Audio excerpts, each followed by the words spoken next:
வணக்கம். ஜோதிடம் கடந்த காலத்தை பற்றியது இல்லை, நிகழ்காலத்தை பற்றியது இல்லை, எதிர்காலத்தை பற்றியது. இப்போ இந்த நிமிஷம் இங்கே மகிழ்ச்சி இல்லைன்னா எதிர்காலத்தை பற்றி ஆசை வந்துடுது.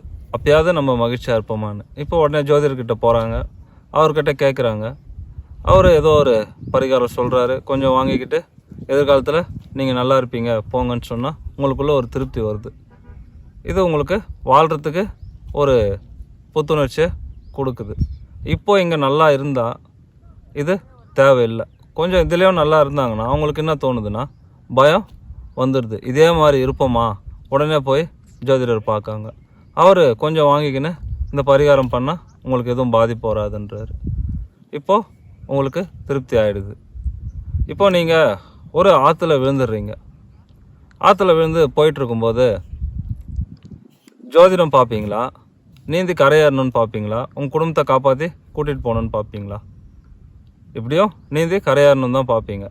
ஏன்னா இந்த ஜோதிடரும் அதே ஆற்றுல தான் விழுந்துருக்கிறாரு. ஆசைன்ற ஆற்றுல விழுந்துட்டா எல்லா பிரச்சனைகளுமே வரும். இந்த ஆசையை கடந்தால் தான் பிரச்சனையிலேருந்து வெளியே வர முடியும். இந்த ஜோதிடரும் அதே ஆசையில் தான் இருக்கிறாரு.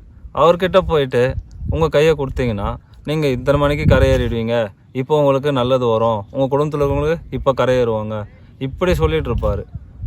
நோக்கம் என்னென்னா நீங்கள் கரையேறணும். கரையேறின ஒருத்தர் தான் உங்களுக்கு கை கொடுக்க முடியும். அதனால் கரையேறத்துக்கான வழியை தேடுங்க.